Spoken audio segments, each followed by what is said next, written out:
sestre, na to čudovito nedeljo pohajali tudi žegnanje vaših župnik, pa ko je vaš župnik Zlatomačnik, Plašiče Zlatomačnika, kakšen Mladeniče, čudovito ste ga pripravili oziroma uredili za liturgično obhajanje Maši, Zlatomačnik.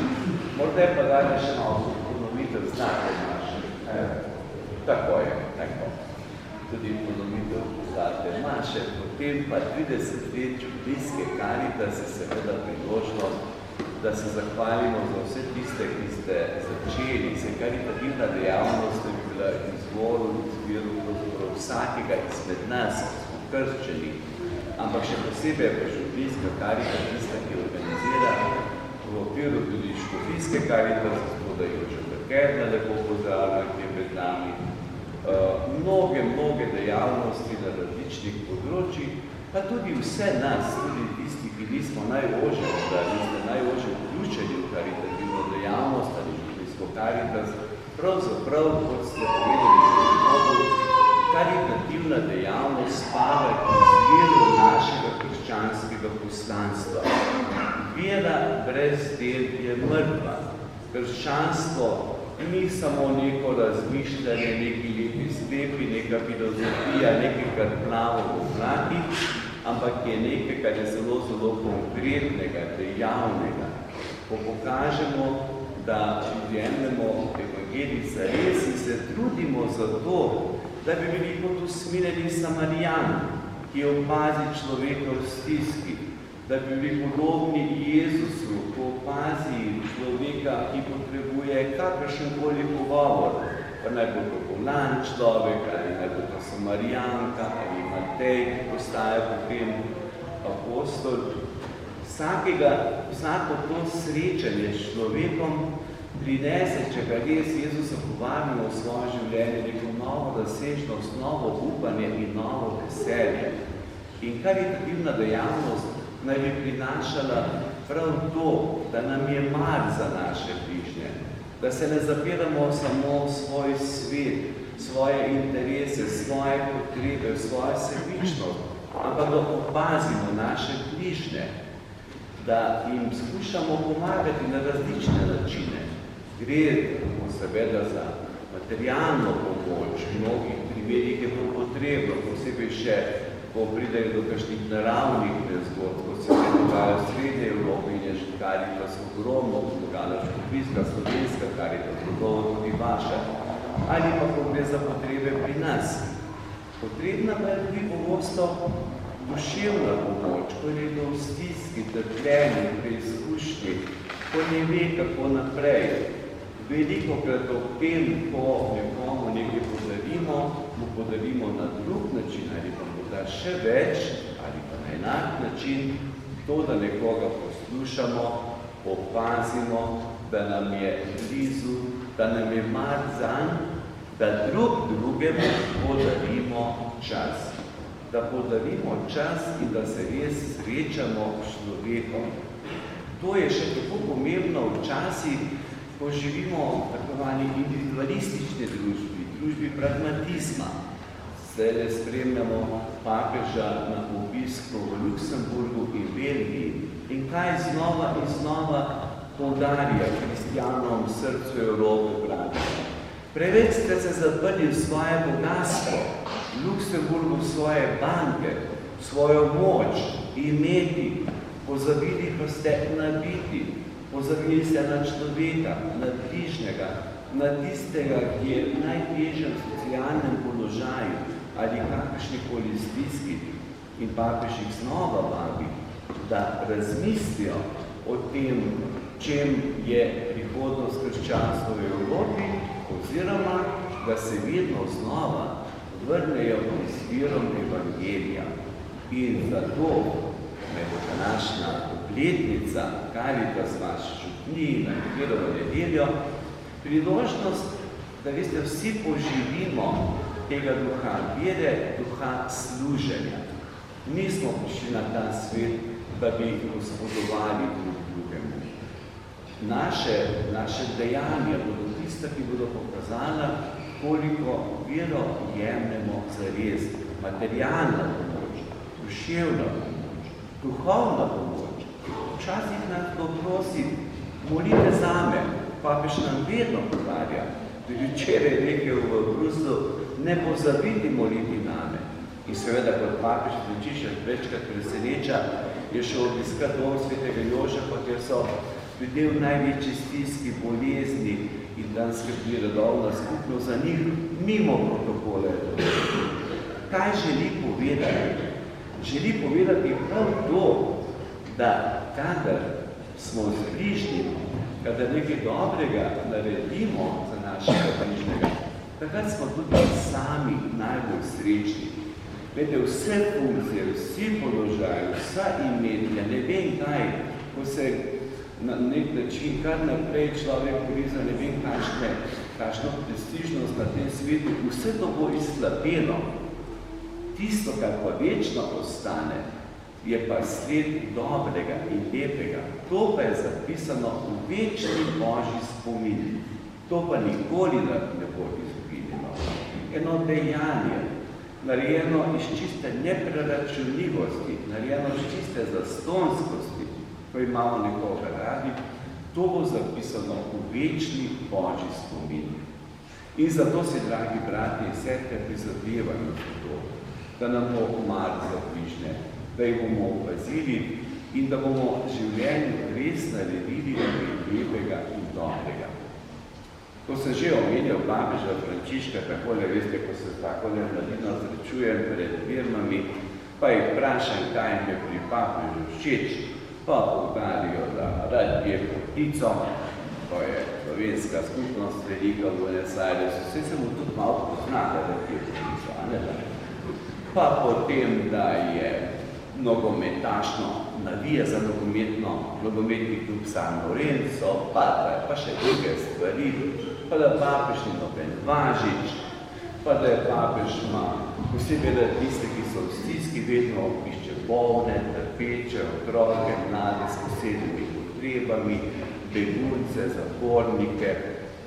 Za Argentine prihajajo, tam je situacija zelo težka. No, to je še posebej blizu tisti, ki so v najtežjem položaju. Potem pa eden tak, da je Birman se bil en navnavihan, pove zelo iskreno, pa pravi, veste, ta papež je pa viren. To pa lepo, da je papež viren, ne? Ali neko, da papež veruje, pa da more, je pa lepo. Potem pa vprašam, ja, kaj pa to pomeni, da je papež viren? Pa reče, to je bil pa genialno odgovor. Veste, rad ima Boga in rad ima ljudi. A ni lep odgovor? Kaj mislite, otroci? V redu, ne? Vidite. Tako, najbrž bi tudi vi, tako ali pa podobno odgovorili. Rad ima Boga in rad ima ljudi. Radi imejmo Boga. Če bomo radi molili, radi imeli Boga, prijemali zakramente, podeli maši, spovedi, potem bo to Božje odsevalo v našem življenju.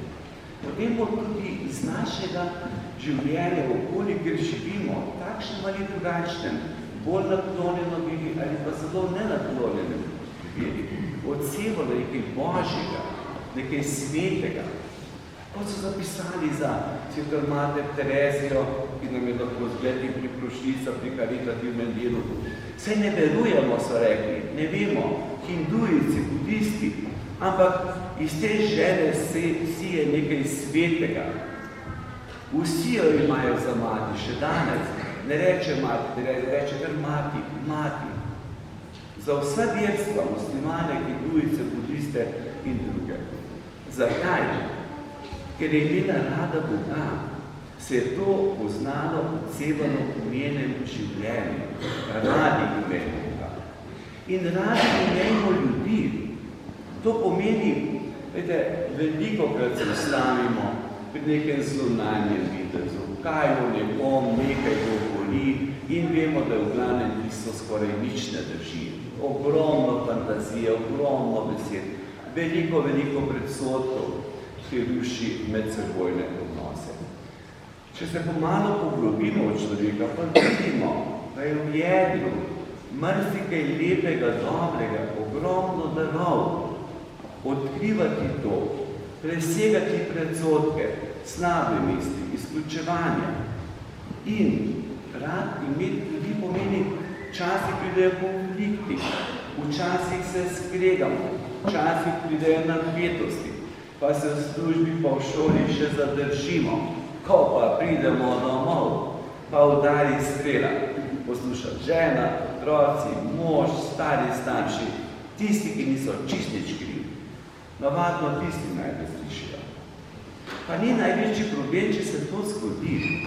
Največji problem je potem, če se kuha mulo, če se ne govori, ne pogovori. Umetno življenje je, da konflikte rešujemo, ne pa da jih ni. To reče, da jih ni, laže.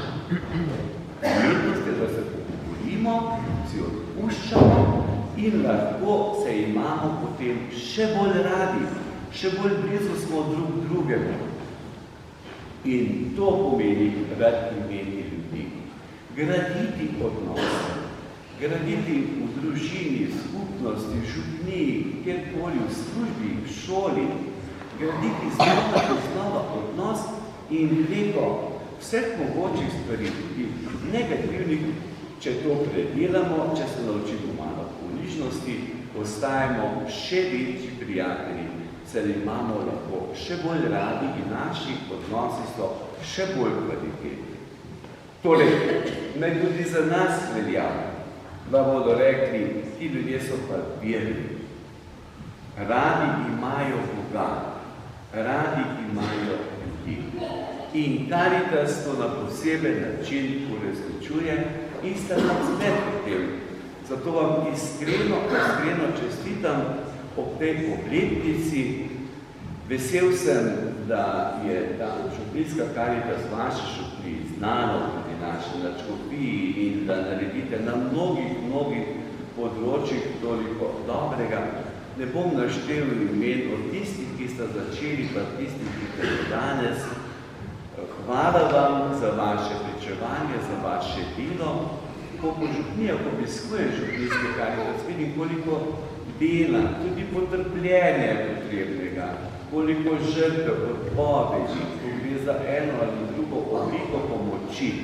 Hvala vam za vaše pričevanje, tisti, ki ste ustanovili, vodite danes Karitas in pravzaprav celotno župnijo vabim, da naša vera ne bo mrtva, da se bo pokazalo, da imamo konkretna dela v čisto konkretnih situacijah. Želim vam, da bi res ta obletnica bila priložnost, da poživimo svojo vero in da smo hvaležni za mnoge darove, ki nam jih dobri Bog daje. Na eni najstarejših azijskih univerz na Filipinih, v Manili, univerzi Svetega Tomaža, piše: to, da si in kar si, je Božji dar tebi, človeku. Kar pa boš naredil iz svojega življenja, pa je tvoj dar bližnjim in Bogu. Dragi brati in sestre, življenje nam je podarjeno. Mi pa bodimo vsi skupaj dar našim bližnjim. Nekoga razveseli, ki je največja sreča v tej življenju.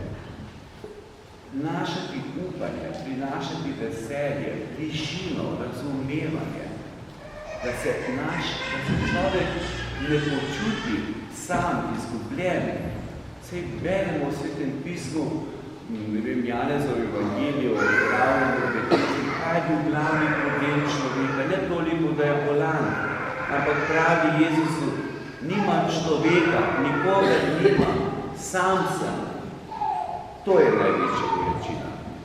Naredimo vse, da te samote, osamljenosti ne bo, da se bo vsakdo čutil potrebnega, ne glede na leta, bolezen, starost ali druge okoliščine, da se bo čutil nagovorjenega in sprejetega. Iskreno vam čestitam ob tem jubileju gospodu župniku, Tomašniku, pa tudi obilo blagoslovov, zdravja in moči še naprej. Tvoj župnik je taka sveta, dobra duša včasih ga takole kakšna bolezen mečkano skuša preizkušati, ampak on se ne da, ker je močno trdno viro, vi ga imate radi, on vas in to je pravzaprav najlepše, kar se lahko zgodi v dogajanju v župniji. Današnja nedelja bi pa nas povabi, da bomo zares svoje življenje sledili temu, da ko je Bog na prvem mestu, je vse na pravem mestu. Da bomo znali zares zaupati v moč Božjega delovanja, angeli pa da nas varjajo, čuvajo naših potem, da bomo zares prisluhnili Gospodu, vedno znova, ki prihaja v naše življenje, angele varuhe nam pošilja in nam sporoča, kot je, ne vem, angel Gabriel je poslan Mariji, kakšno je njeno poslanstvo, ko nam angeli razodevajo, kakšno je naše poslanstvo življenje. Pa ne samo angeli z nebes, pravzaprav nam današnja nedelja govori, da smo drug drugemu angel varuhi. Drug za drugega smo odgovorni. In če bomo to storili, potem bomo zares sledili evangeliju in temelji vsebini današnjega praznika. Želim vam lepo in blagoslovljeno nedeljo. Amen.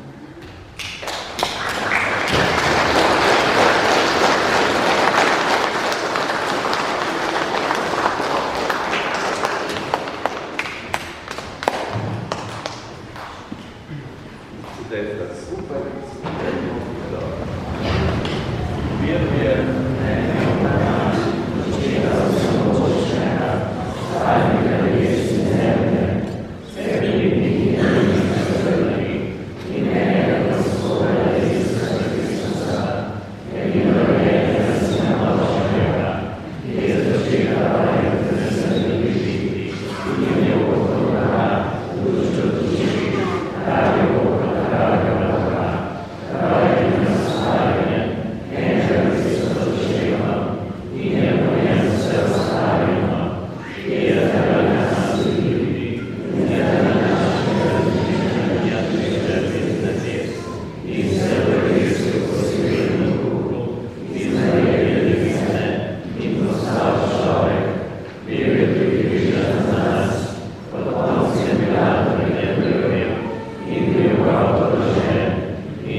Oni pa naj v svojih